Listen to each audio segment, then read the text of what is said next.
우리 오늘 은혜 받을 말씀은 요한복음 말씀인데 요한복음 21장을 다 봐야 되는데 9절에서 12절까지만을 읽고 나머지는 설교 중에 계속 읽으면서 같이 보도록 그렇게 하겠습니다. 우리 요한복음 21장 9절에서 12절입니다.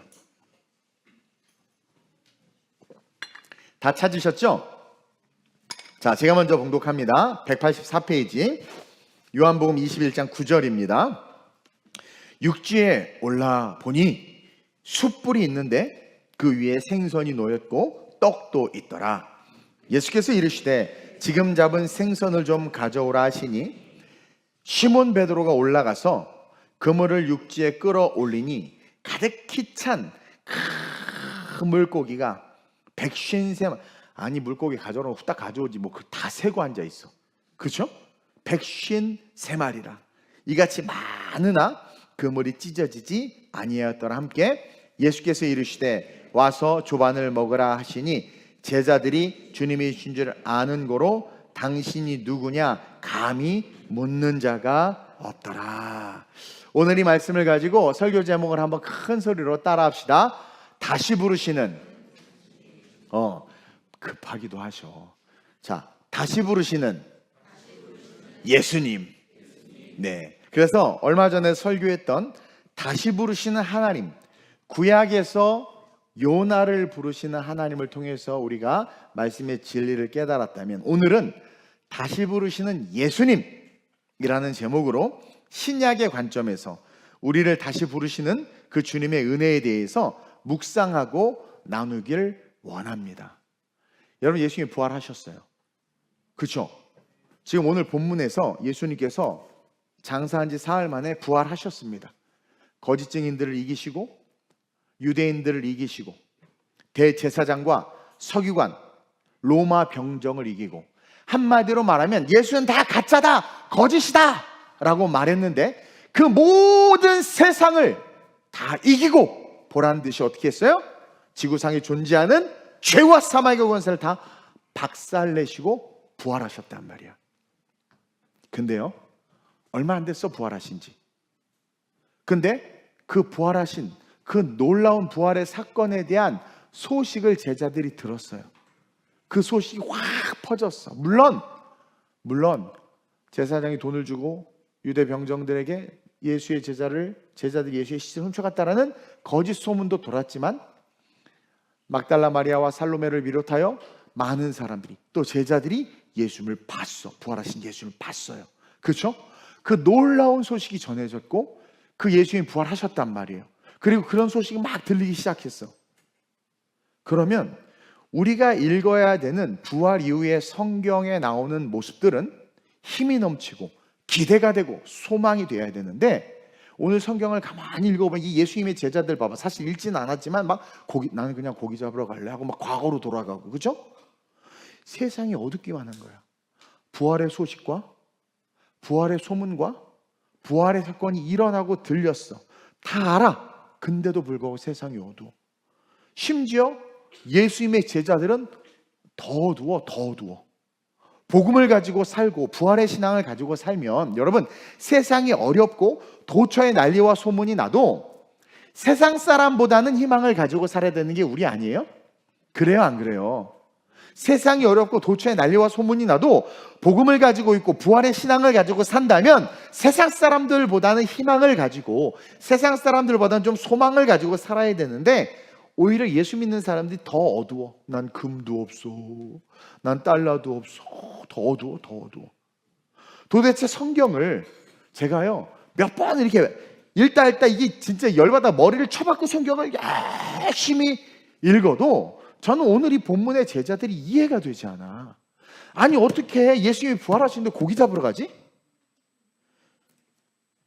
그래서 계속 막 그냥 요즘에 눈도 안 좋아져가지고 계속 그냥 쳐박고 봤어. 그러다가 고개를 딱 들어서 여러분들을 보니까 이해가 돼. 그리고 한국교회를 보니까 이해가 돼. 아니 소문이 예수님 부활해. 제가 어제 한국 미래 목회자 네트워크 갔다 왔잖아요. 거기서 이제 여러 목사님들하고 이제 교제를 하는데 나를 많이 알대. 근데 그것도 좀 신기했어요. 근데 어떤 분이 오더니 이 목사님 그거 아세요? 그러는 거예요. 소문을 들었나 보죠. 뭐요? 그랬더니 김순애 전사님 아들이 목사님 교회 다녀요. 그러는 거야. 알아요? 알아요? 우리 교회 소문 냈나 봐. 에? 신현무 집사님 엄마가 소문 내셨나 봐. 집회 가셔서. 아니야? 와, 그래서 그 아들 뭐 설교 중에 나왔나 보지. 우리 아들 얘기를 많이 하셔요. 우리 전사님이 유명하신 부흥사세요, 어머님이. 그러면서 우리 아들이 더 글로벌 처치에 다니니까 거기 가는데 이렇게 됐나 봐. 하다못해 그쵸? 그 아들이 다니는 교회도 소문을 듣고 와서 나한테 아는 척하고 말을 하는 판인데, 예? 여러분, 예수님이 부활하셨다니까? 뭐 하고 계세요 지금? 예수님이 부활하셨어요. 그러면 그 얘기를 제자들이 들었단 말이야.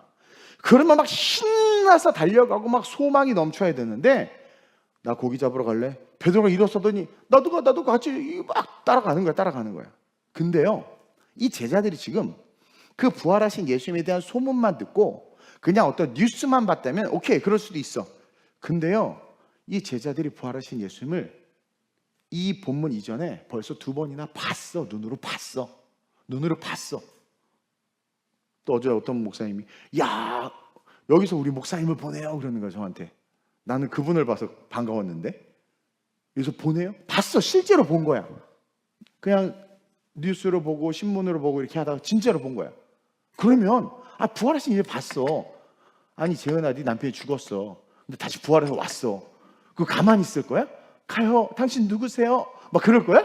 아니잖아. 얼마나 신나겠어. 막 잔치하고 막 와 그러지 않겠어? 우리 목사님 능력 있다. 막 내가 살린 것도 아니다.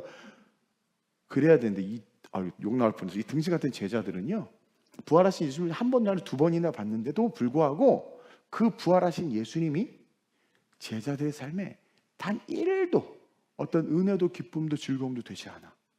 요한복음 20장 19절 21절 한번 쭉 볼까요? 시작.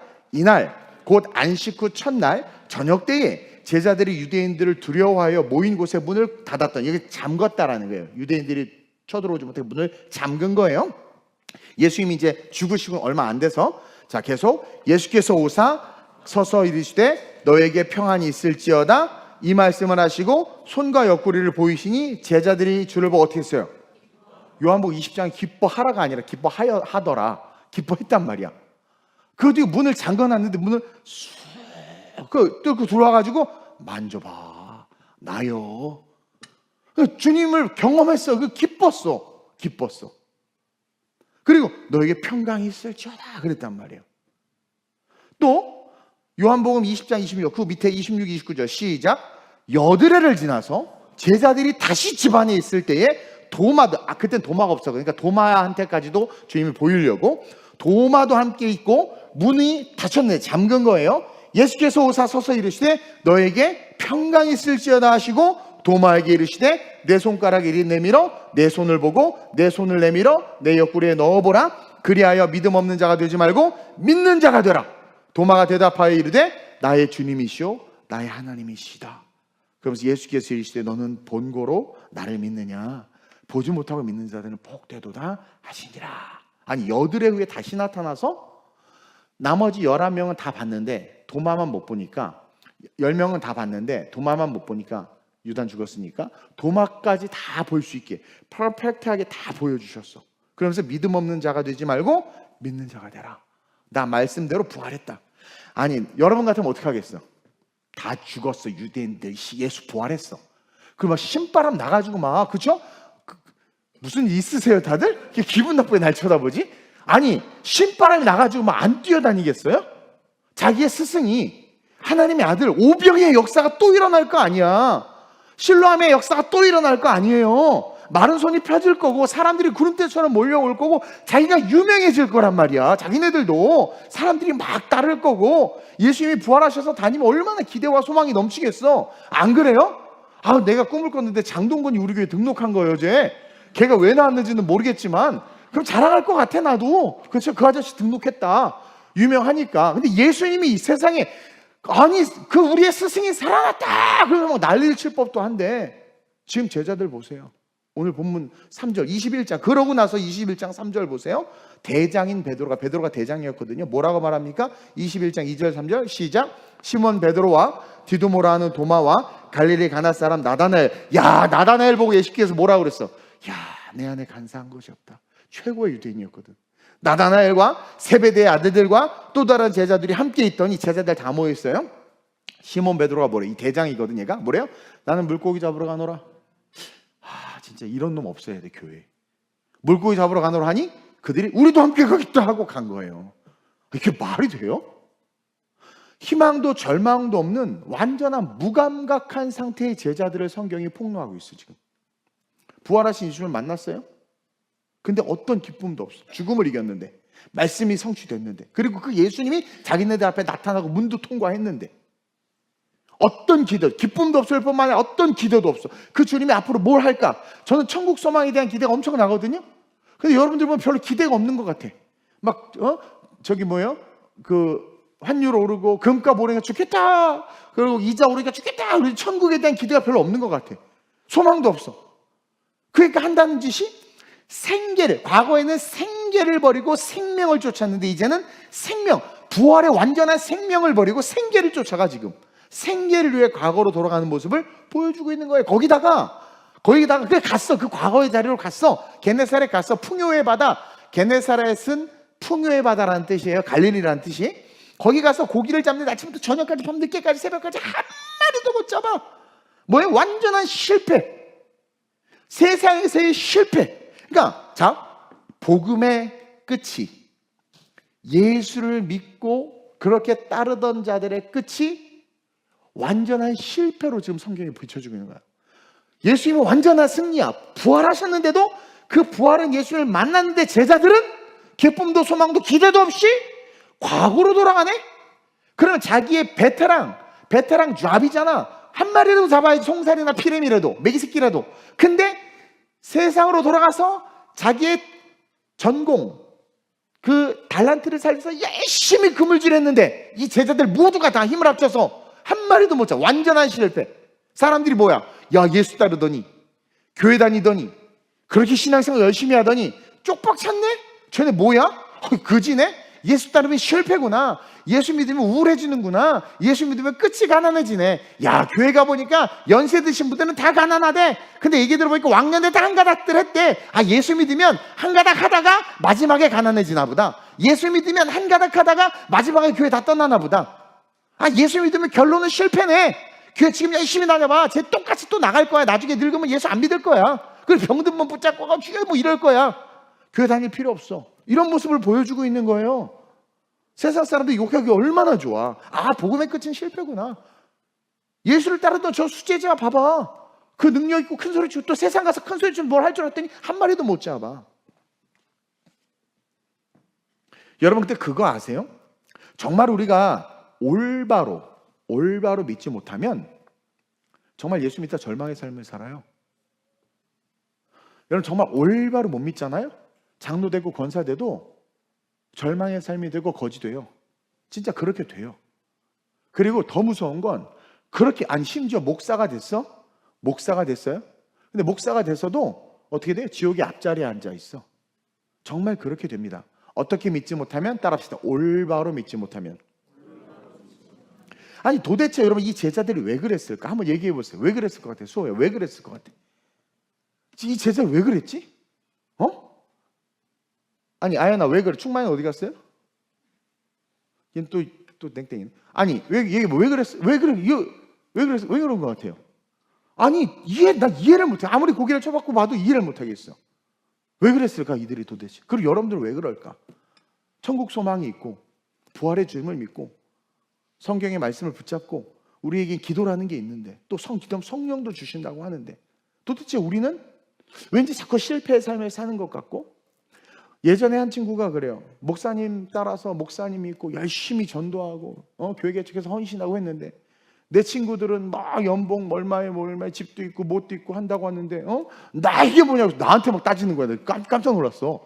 내가 뭐 그렇게 하라고 해서 지가 열심히 섬기고 열심히 봉사하고 나오지 말라도 아침부터 저녁까지 야 취업 좀 해라도 아닙니다. 그러면 지가 막 열심히 하더니만 나중에 나이 좀 들고 이제 비교가 되니까 결혼도 못하고 막 남들은 차 샀다고 그러고 하는데 보니까 주머니에 맨날 김밥 천국, 아직도 김밥 천국 가야 되고 그러니까 갑자기 나한테 화를 내더라고. 깜짝 놀랐어. 그러더니 결국은 지금 연봉도 엄청나게 많이 받고 잘 살고 이쁜 자매 만나서 결혼도 하고 누구라고 말은 안 하겠지만 아주 행복하게 살고 있어. 복이야. 순종하면 복이야, 끝까지. 도대체 왜 그럴까 고민하다가 깨닫게 됐어요.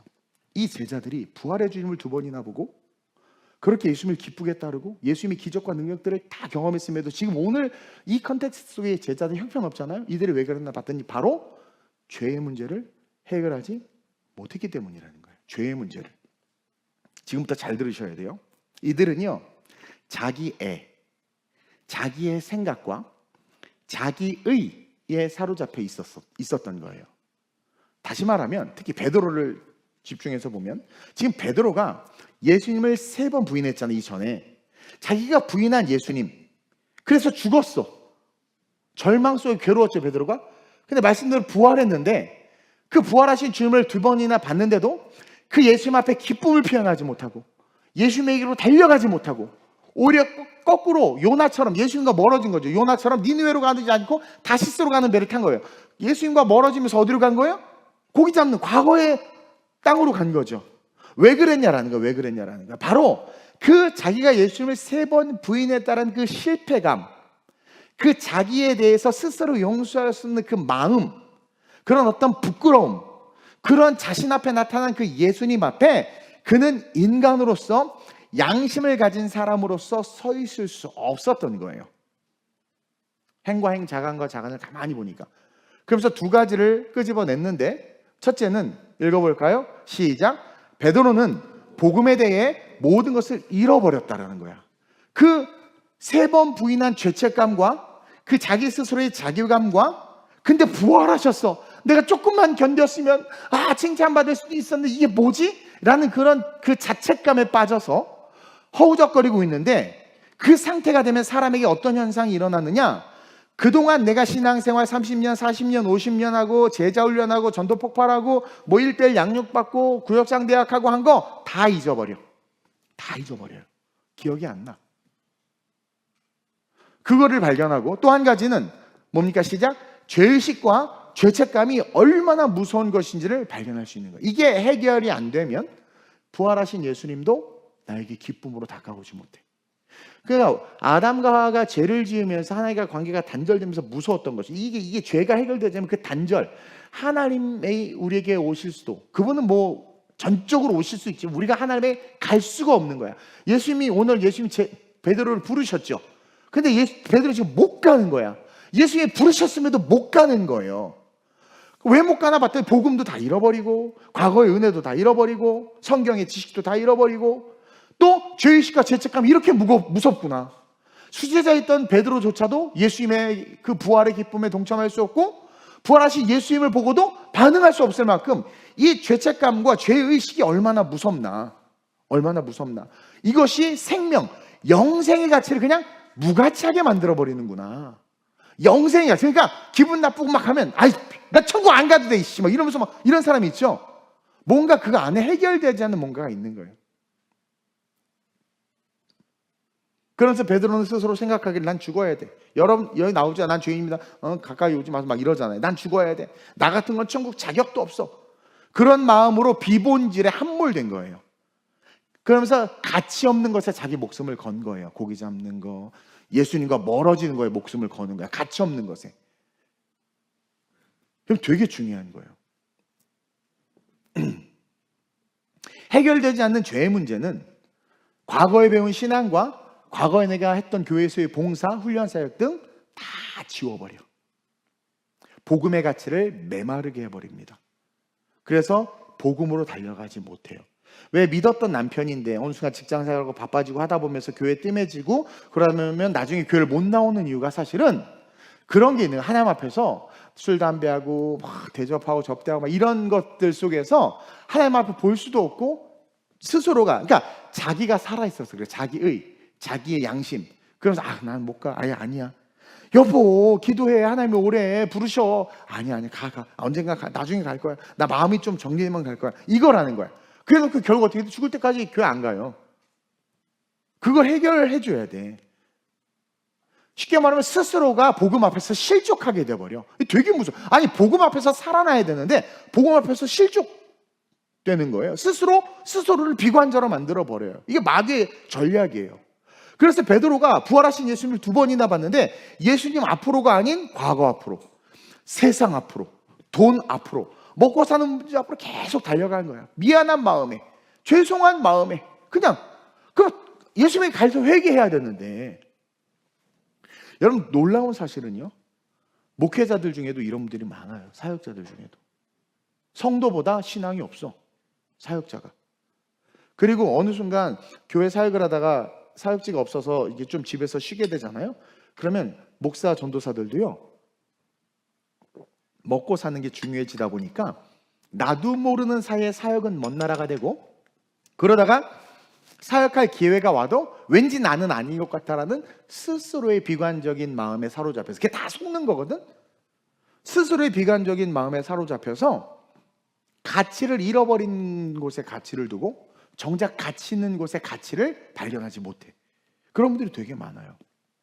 그리고 저와 여러분들 역시 예수를 알고 믿고 만나고 복음을 들었지만 늘 예수 앞이 아니라 자꾸 세상으로 먼저 달려가고, 복음과 사역과 사명의 가치와 어떤 감사, 그런 것들 다 잃어버리고 세상 일에 열심히 그런 모습들을 보면, 그런 사람들은 그 안에 해결되지 않는 죄의 문제, 회개하지 않는 어떤 쓴뿌리가 있기 때문인 거예요. 그래서 예수님은 그렇게 고기 잡으러 떠난 제자들을 책망하시거나 버리시거나 다른 제자들을 삼으신 게 아니라, 다른 사람들로서 제자를 삼으신 게 아니라 다시 그들을 부르셨어요. 여러분, 이것은 지금 오늘 우리를 다시 부르시는 예수님의 음성인 거예요. 다른 말로 말하면 그레이스, 이것이 은혜라는 거죠. 그러면서 중요한 걸 볼 건데, 첫째로 시작. 여러분, 이게 되게 중요한데, 숯불 신학인데, 오늘 본문 9절에 보면 육지에 올라와 보니 숯불이 있는데 그 위에 생선이 놓였고 떡도 있더라. 자, 예수님을 떠나 고기 잡으러 간 제자들이 열심히 고기를 잡았는데 거기서도 완전한 실패를 경험했어요. 예수님 떠나서 그래, 난 세상 사람처럼 살아야지. 여러분 그거 아세요?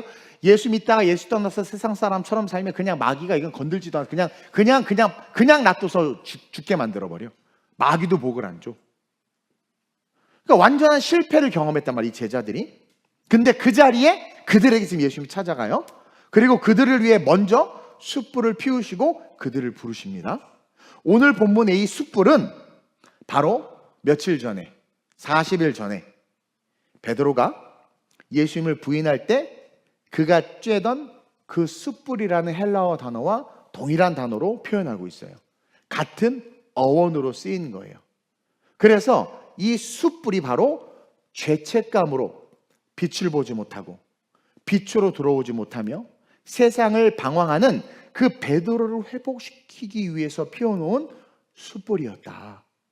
다시 말하면 내가 쓰러진 그곳에서 주는 나를 강하게 하리, 이 찬양의 가사와 동일한 거예요. 내가 너의 죄책감을 덮어줄게. 너 그 숯불에서 불 쬐다가 계집 여종의 말에 순간 깜짝 놀라서 3번 나를 욕하고 저주하면서 부인했던 그 죄책감 얼마나 괴롭겠니?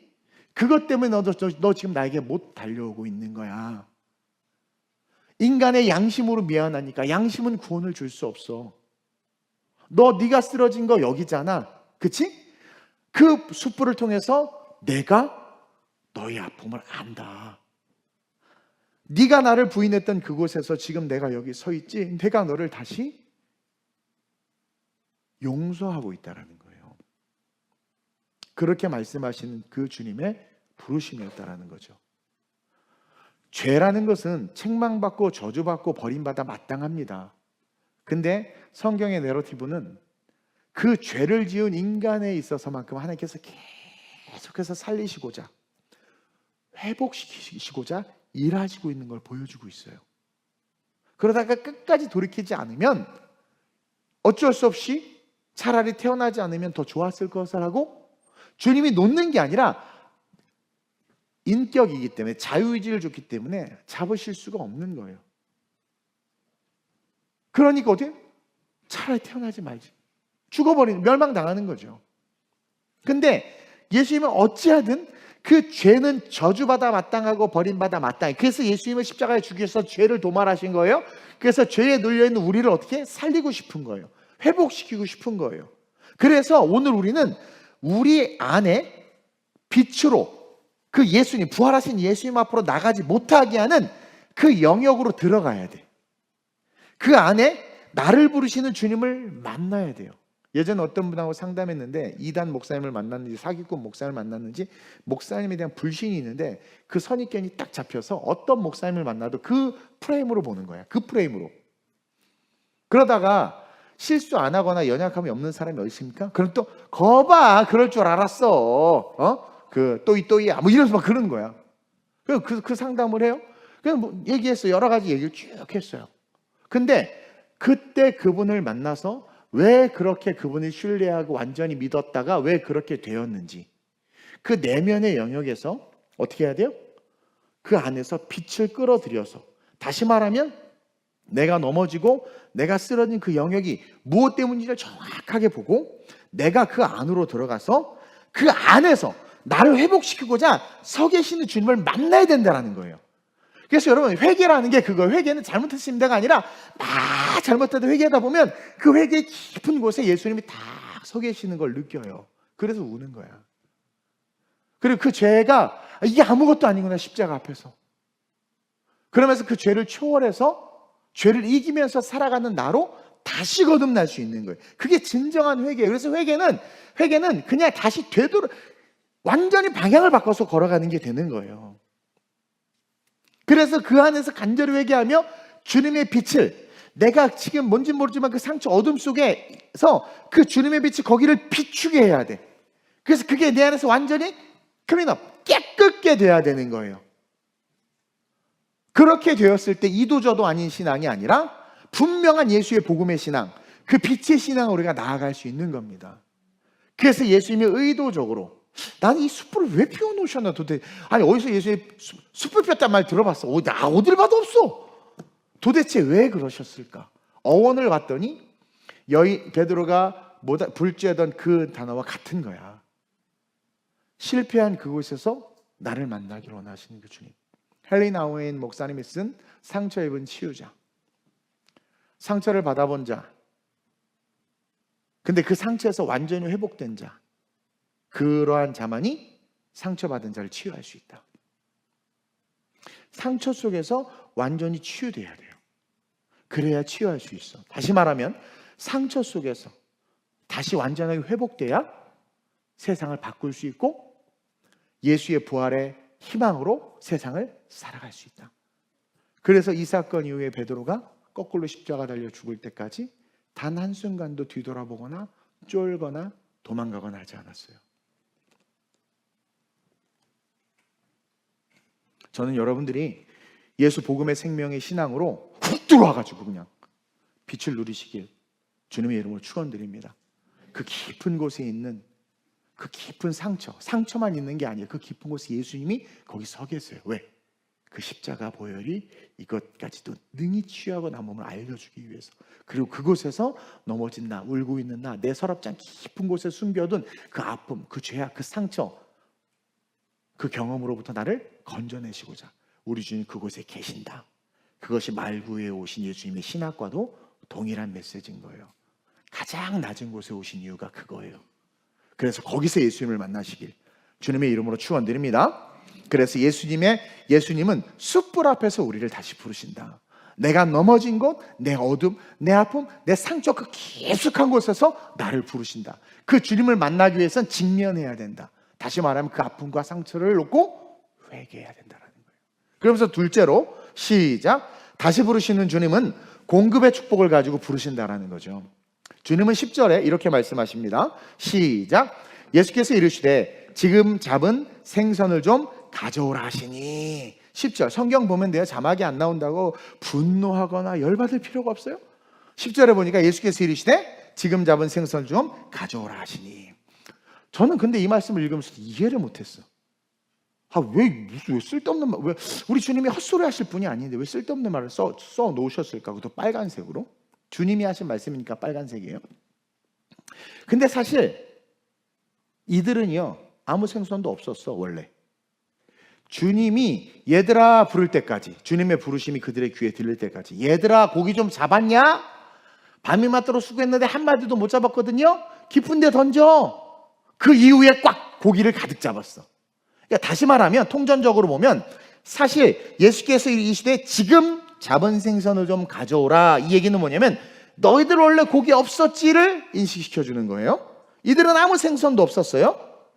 주님이 부르시기까지 고기가 없었어요. 근데 5절에 얘들아 너희에게 고기가 있느냐 말할 것이고, 얘들아 그렇게 부르시기까지, 그리고 그 부르신 이후에 어떻게 됐어요? 10절에 지금 잡은 생선 좀 가지고 와라. 부르심 이후에 고기가 가득 찬 사건을 통해서 예수님이 우리에게 뭘 가르쳐 주느냐? 나는 너희의 공급자라는 거예요. 그것을 그들에게 확인시켜 주는 겁니다. 그러면서 동시에 부활의 소망을 살아가는 자들의 삶의 풍성함과 완전함을 예수님이 미리 보여주는 거예요. 너희들이 지금 부활한 나를 2번이나 보고 내게 달려와 회개하고 나와 함께 얼싸안고 나를 따라갔어야 되는데, 너희들이 나를 등지고 요나처럼 다시스로 가는 배를 타는 것처럼 고기 잡는 배를 타고 옛 과거로 돌아서 고기를 잡던 empty, 비어있지, 아무것도 없지. 근데 내가 다가와서 너희를 부르고 내가 부르는 너희를 부르는 음성 너희가 반응함으로 말미암아 고기가 한 마리도 없었고, 그물은 깊은 데 던지는 게 아니야. 바닥에 닿지도 않는데 어떻게 고기를 쓸어 올려. 근데도 고기가 가득 찼지. 내가 너의 공급자야. 니네들이 고기 잡으러 가자, 세상으로 가자, 그게 잘 먹고 잘 사는 삶, 행복한 삶, 풍성한 삶 같니? 완전한 삶 같니? 나 없이 살아가는 삶은 empty, 빈 삶이고, 내 말씀에, 내 말에 순종해서 사는 삶이 가득 차는 삶이야. 마귀 새끼가 한 마리도 하나도 뺏어가지 못할 정도로 어떤 그물이어도, 실로 만든 그물이어도 그물이 찢어지지 않아. 그 축복 빼앗기지 않아. 나는 너의 공급자라는 거예요. 그리고 또 한 가지 인사이트를 주는 건, 사실 오늘 이 본문의 이 상황에서 예수님은 지금 그들이 잡은 고기가 필요 없었어. 야, 고기 좀 가져와, 구워줄게, 이게 아니에요. 필요가 없었어. 그래서 10절에 그 말씀은 제가 방금 설교한 내용을 그들에게 깨닫게 하기 위함이고, 오늘의 사랑은 우리에게 내가 너희의 공급자라는 것을 인식시켜 준 거예요. 그리고 그것을 더 쐐기를 박는 말씀이 9절이에요. 9절 시작. 육지에 올라와 보니 숯불이 있는데 그 위에 생선이 놓였고 떡도 있더라. 숯불 위에 이미 생선이 있어 없어? 있어요. 그들의 물고기가 필요 없어. 그리고 이 등식한테 베드로나 그럼 빨리 갖고 오면 돼. 그거 세고 있어. 153마리 물고기 세는 게 쉬울 것 같아요? 어려워. 왜 세고 있었겠어? 아이고, 저분 왜 오셨대? 아이고, 저분 또 왜 오셨어? 아이고, 어떻게 하든 안 가려고 늦게 가. 아이고, 진짜. 아이고, 자꾸 그 부인했던 거 떠오르고 막. 무슨 일 있어요, 여러분들? 편들이 무서워 죽겠네. 오늘 왜 그래? 그러니까 막 한 거야. 가지고 왔더니 보니까 이미 생선이 놓여있고 떡도 있는 거야. 예수님이 고기와 떡을 다 가져오셔서 다 구워 놓으신 거예요. 즉, 이 말씀은 무엇을 상징하느냐? 주님 그 자체가 우리의 공급이시오, 우리의 필요의 모든 것이라는 거예요. I need you more than yesterday. I need you more than yesterday. 어제보다 나는 오늘 주님이 더 필요해. 왜냐하면 주님만이 나의 공급자인 거예요. 그래서 예수님이 그렇게 하면, 얘들아 고기 가져와. 가져왔는데 가져와 보니까 가득 찼어. 주님은 우리의 삶의 풍성함이구나. 와서 봤더니 이미 고기가 구워져 있는 거야. 그냥 주님 그 자체가 우리의 공급. 밤새도록 고기를 잡아서 얼마나 배고프겠어. 그러면서 우리에게 말씀하시는 것은, 부르심에 순종하면서 사는 자들, 그 부르심에 합당하게 사는 자들의 손에는 하나님이 항상 넘치는 축복이 이어질 것이다 라는 것을 경험시키고 보여주고 있는 거예요. 사랑하는 성도님들, 늘 힘들잖아요. 아니, 누가 그래? 목사님 저 연봉이 올라서요. 그래, 한 달 지났어. 어때? 힘들어요. 아니, 오르기 전에도 힘들었는데 올라도 힘들대. 그 또 막 뭐 잘 돼. 막 야 차 바꿨냐? 목사 저 차 바꿨었대요. 야 차 사기가 좋아? 힘들어요. 왜? 연료비가 많이 나와서요. 바꾸지 마 그럼. 평생 힘들어. 평생 힘들어.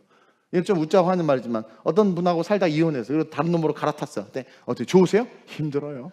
구간이 명간이에요. 돌이킬 수도 없고 이래. 힘들어. 우리는 늘 힘들어. 돈은요 이상하게 늘 부족해.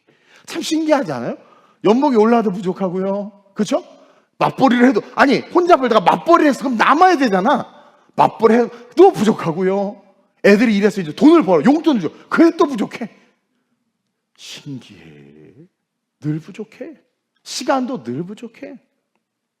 세상에는 이 만족이라는 것을 하기가 참 힘들구나. 그런 걸 느껴요. 근데 부르시는 주님의 음성을 듣고 따르기 시작하니까 먼저는 만족의 차원과 개념이 달라집니다. 그러니까 만족의 차원과 개념이 달라져요. 그리고 공급이라는 것의 그 공급의 통로가 달라져. 그 통로의 길이 달라져. 그러니까 월급이 우리의 공급의 통로 아니겠습니까? 근데 예수님의 부르심에 순종해서 어떤 주님께서 말씀하시는 사역이나 사명이나 어쨌든 각자의 영역에 말씀하시는 것을 순종해서 가다 보면 월급이 아닌 다른 영역에서의 공급이 와요. 참 신기해. 들어와. 정말 그래요. 그리고 저는요, 여러분들이 이 복음의 신비 속에 들어가서 오늘 예수님이 준비해 주신 떡과 고기, 그리고 순종함으로 제자들이 그물이 찢어질 정도로 그 얻은 그 고기, 그 축복이 여러분들에게 리얼이 됐으면 좋겠어요. 리얼 실제가 됐으면 좋겠어요. 그러기 위해서 해야 될 우리의 태도가 뭐냐면 바로 깊은 곳에 그물을 던지는 거예요. 여러분 이거는요 사실은 밤새도록 그물을 던졌어. 완전히 절망이야. 근데 절망하지 않은 상태에서, 완전한 절망을 하지 않은 상태에서 깊은 데 그물을 던져라고 하면 100이면 100 안 던집니다. 상식에서도 어긋나고 논리에도 맞지 않고 귀찮고 짜증나요. 그러나 완전한 실패, 이제는 방법이 없어. 뭐라도 잡아야 돼. 그러면 그냥 말씀에 의지하여 이게 지푸라기 하나 잡는 심정으로 던지겠다는 거야. 여러분 깊은 곳에 그물을 던진다는 건 쉽지 않아요. 근데 던졌을 때 어떻게 됐습니까? 그 공급을 경험하게 된 거죠. 아니 우리 윤지한 전사하고 제가 그 목회자 포럼 가면서 몇 가지 얘기를 했는데 지금 생각하면 내가 어떻게 그때 개척을 했나 싶어요. 둘 중에 하나, 미쳤거나 아니 진짜 하나님의 음성을 들었어. 물론 진짜 들었지. 근데 아무리 생각해봐도 500만 원 들고 어떻게 개척을 해? 아 진짜 놀랄 노자야. 깊은 곳에 그물을 던진 거죠. 그랬더니 알아서, 물론 지금도 늘 맨날 부족해. everything, always. 항상 부족하고 항상 고민해. 항상 힘들어. 근데 계속해서 새로운 방법의 공급이 와. 정말 공급이 와. 그리고 없어도 수고한 교역자들 매번 그렇게 또 1년에 한 번씩 쉼도 누리고, 없어도 막 좋은데 누가 또 헛소문을 퍼뜨려. 이동훈 목사는 비싼 것만 먹고 비싼 것만 좋아한다고 누가 이상한 소리를 한다는 얘기를 들었는데 좀 어이가 없어요. 나 맨날 김간에서요 돈가스 사 먹어요. 오늘도 그 김밥 먹고 물어봐. 가끔 오늘 특별하게 사과대추 사 먹었어. 우리 그 패트릭 김 집사님 전 너무 맛있더라고. 근데 너무 조금이어가지고 내가 더 먹고 싶어가지고 또 2번이나 사다 먹었어. 진짜 2번. 그거 외에는 우리 교역자들 뭐 먹는 이상한 소리 좀 하지 마세요, 여러분. 그 웬만하면 잘 안 먹고 맨날 도시락. 늘 부족해. 근데 보세요. 가끔가다. 이번에 누구라고 말 안 하지만 12월 19일 날 무슨 워커힐 뭐 예약했대. 무조건 시간 내로 내가 오케이 할렐루야 그랬어. 하나님도 그렇게 또 먹이시고 입히시고, 새로운 방법의 새로운 통로의 공급과 새로운 방법에 예비된 그런 축복들을 경험하게 된다는 거죠. 교회도 재정도 선교지도 환율이 오르다 보니까 어려워요. 고민하고 있고 막 그러다 보면 정말 신기하게 어떤 분이 무명으로 통장에 막 500만 원, 1000만 원이 들어와 있어, 헌금으로. 그러니까 참 놀라운 방법이에요. 제가 예전에 작게 뭔가 할 때도 마찬가지였어. 넣으려고 하는데, 그러니까 내가 제 하나님 앞에 좀 섭섭한 거, 이렇게 좀 나도 좀 오버플로잉 됐으면 좋겠어. 이건 경험을 못 해봤어. 근데 그거 하면 딴짓할까봐 그런가봐. 그렇죠? 항상 아슬아슬하게, 진짜 너무 아슬아슬해 진짜. 그래서 죄도 못 짓겠어. 그냥 죄 좀 바로 무릎 꿇고 회개해. 왜? 재정 물주기를 잠그실까봐 바로 회개해야 돼 막. 근데 늘 힘들지만 쭉 걸어오게 하세요. 단 한 번도 그물이 찢어지지 아니하고 부족함 없이 여지껏 지금까지 계속 걸어올 수 있었다라는 거죠. 여러분, 깊은 곳에 그물을 던지는 게 뭘까 고민해 봤더니 다른 거 아니더라고. 복음을 위해서 봉사하는 거예요. 다시 말하면 부활의 주님을 쫓아가는 거예요. 부활의 주님이 요구하는 것을 감당해내는 거예요. 그럼 지금 부활의 주님이 안 보이니까 여러분들 어떤 요구를 감당하고 어떤 요구를 충족해야 되겠어? 여러분들의 삶이 이 몸된 교회의 요구와 필요를 채워야 되겠지. 첫째는 빈자리를 좀 채워주셨으면 좋겠고, 둘째로는 교사, 성가대, 다양한 영역의 봉사를 채워줬으면 좋겠어요. 성령의 충만함이 있으면 기쁨으로 감당하지만 충만함이 없으면 그것이 힘들어. 그러면 깨닫는 거죠. 얼마나 좋은 지표를 줬어. 나 좀 껄끄럽네, 힘드네. 성령이 바닥났나 보다. 부르짖어야 되겠다. 또 충만하게 기도하다 보면 힘이 넘치고, 그러면 또 감당하게 되고, 그러다 보니까 또 163마리 물고기가 어디서 막 들어오고, 떡이 구워져 있고 고기가 구워져 있고, 그런 축복이 임하는 거예요. 그래서 주님, 하나님의 요나에 대한 부르심은 니느웨라는 퍼블릭한 수많은 영혼을 살리기 위한 부르심이라면, 예수님의 오늘의 이 신약에서의 부르심은 인디비주얼한 영역에서 우리 개개인을 살리기 위한 부르심이다. 내가 너의 공급자다. 내가 여호와 이레의 하나님이야. 미리 다 권했어. 고기 가져오라는 건 왜 갖고 오라고 그랬습니까? 너 없었잖아. 근데 내 말에 순종했더니 어떠니? 고기가 없는 데서 고기가 많아졌던 것처럼 세상 삶 걱정하지 말고 주의 길을 걸어가라는 거예요. 예수 나의 공급자이기 때문에. 그 부르심이 여러분들에게 실제가 되어서 그 하나님의 공급을 체험하는 은혜가 있으시길 축원드립니다. 열심히 봉사하시고 여러분 뭔가 맡아서 섬기시고 헌신하시길 주님의 이름으로 부탁드립니다. 그러면서 마지막으로 시작, 부르시는 예수님 앞에서 이제 우리는 부활을 본 자들이 아닌 부활을 살아가는 자들이 돼야 돼요. 주님의 오늘의 언어 중에서 주목해야 될 단어가 하나 있더라고. 말씀을 가만히 보니까 오늘 보면 12절이에요. 우리가 뭐 너무 많이 봤던 말씀이잖아요. 근데 새롭게 하나님께서 묵상하게 하셔서 보는데 12절 말씀 한번 읽어볼까요? 시작. 예수께서 이르시되 와서 조반을 먹으라 하시니 제자들이 주님이 줄 아는 고로 당신이 누구냐 감히 묻는 자가 없더라. 이 말씀을 다 읽는데 한 단어가 제 가슴을 쳐요. 어떤 단어일까요? 맞히시는 분들에게는 쿠폰, 결제할 수 있는 링크를 보내드릴게요. 그럼 아무도 말 안 하지. 나한테 좀 치킨 좀 시켜주면 안 돼요? 무슨 단어? 기도하세요.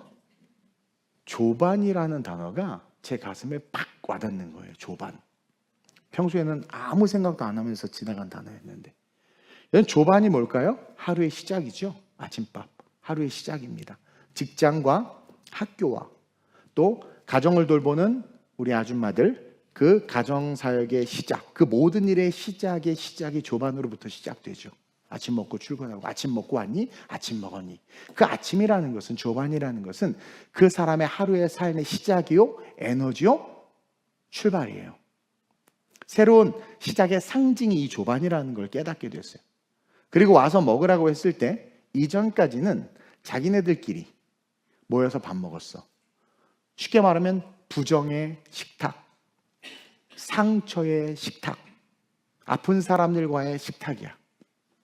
해결되지 않은 죄를 가진 그런 무거운 식탁이었다면, 이제 오늘 이 새벽에 예수님이 준비해 놓으신 이 조반, 이 부르심의 이 식탁은 주님과 함께 앉아 먹는 식탁으로서의 관계의 회복을 상징하는 거야. 여러분, 예수님과 함께 식사하십니까? 이제 제자들은 다시 주님과 같은 식탁에 앉게 된 거예요. 얼마나 축복이야. 실패한 제자들에게 다시 한번 예수님이 공동체의 자리에 앉게 하신 거예요. 너무 은혜를 받았어요. 이 역시 그레이스, 은혜다. 다시 제자로의 복귀, 사역자로의 복귀, 사명자로의 복귀, 교사로의 복귀, 하나님의 일꾼으로서의 복귀가 이루어진 거예요. 진짜 복귀가.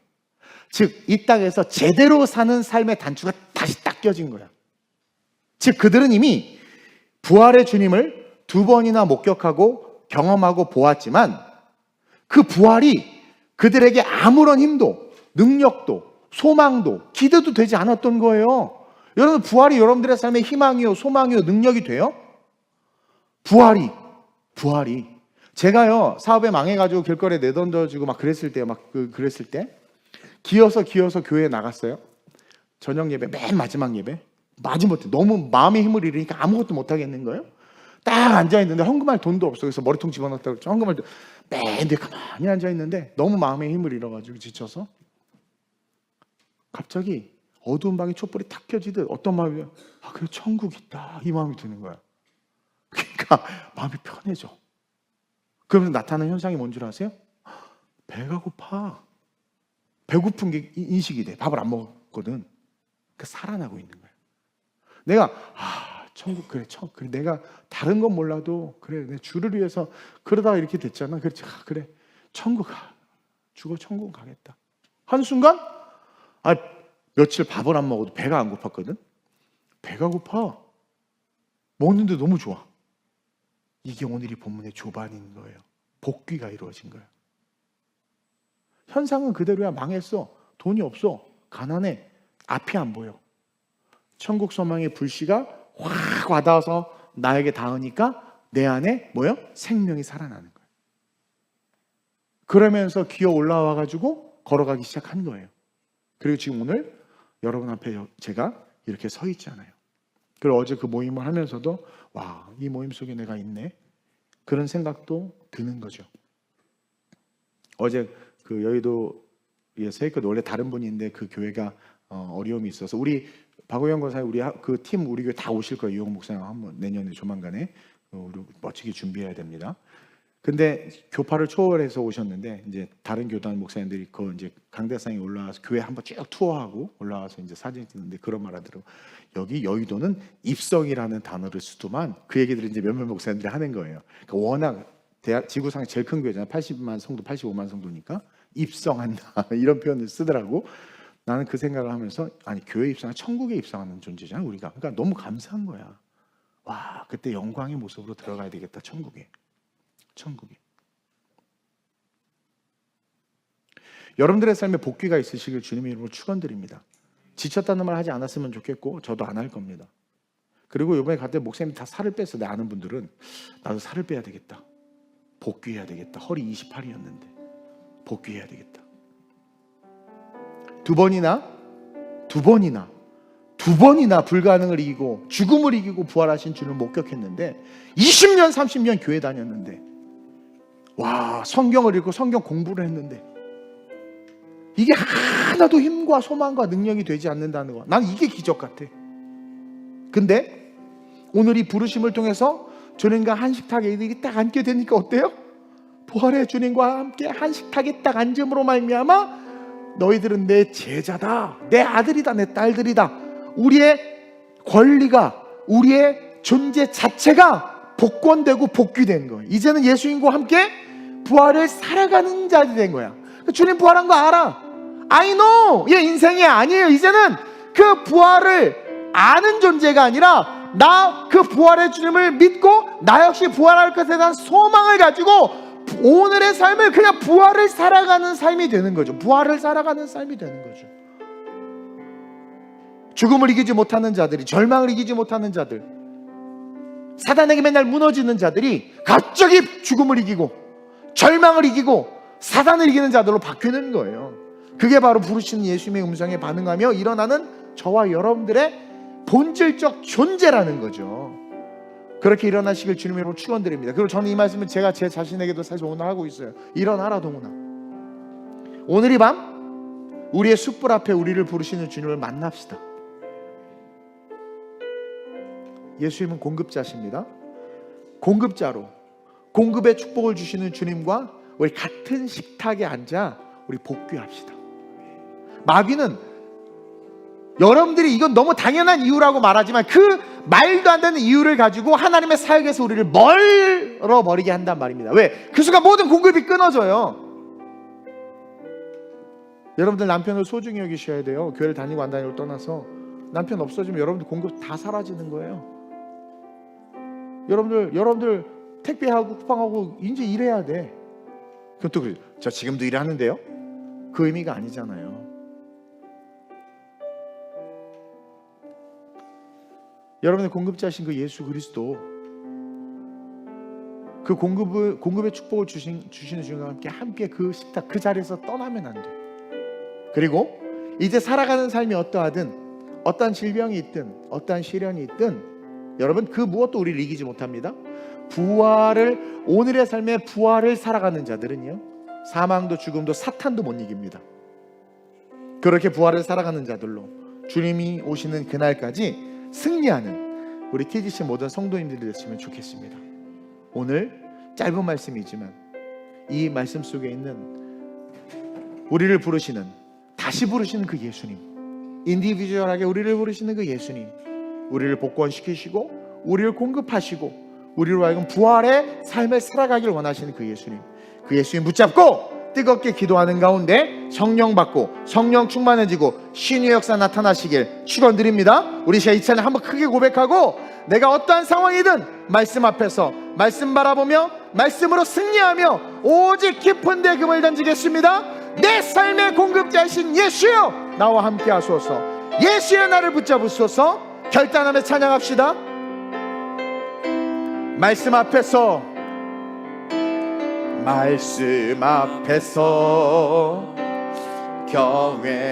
경외함으로 주께 홀로 섭니다.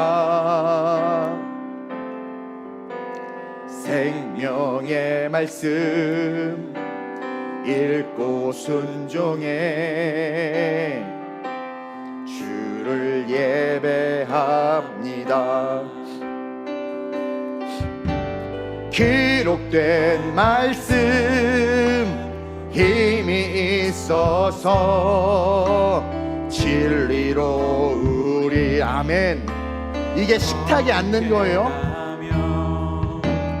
거룩한 말씀 세세 영원히 복권된 우리의 삶 복음이 되어 말씀하시네.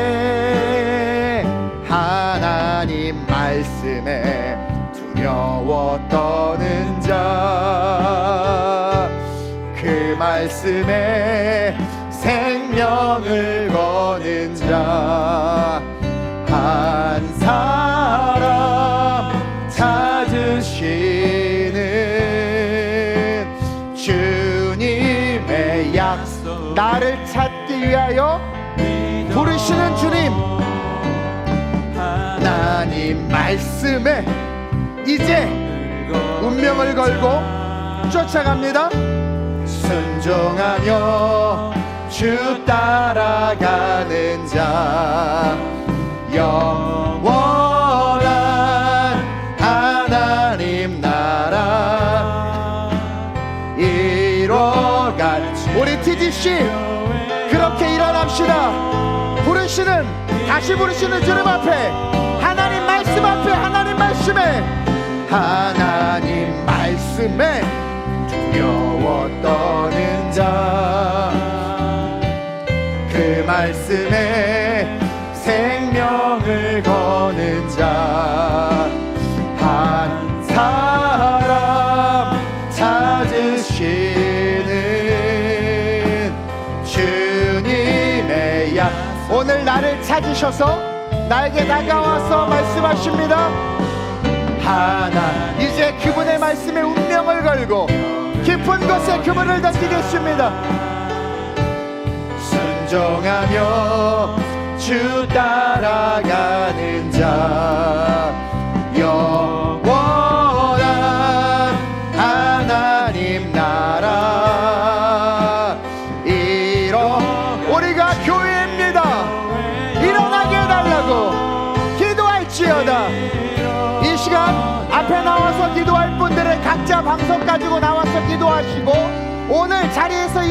기도할 분들은 일어나서 기도하시되 우리의 그 깊은 곳, 우리 안에 상처의 그 숯불, 그 아픈 곳, 그곳에 주님이 서 계심을 기억하며 그곳으로 들어가 그 안에 주님을 만나 회복되는 역사가 있을 수 있도록 기도합시다.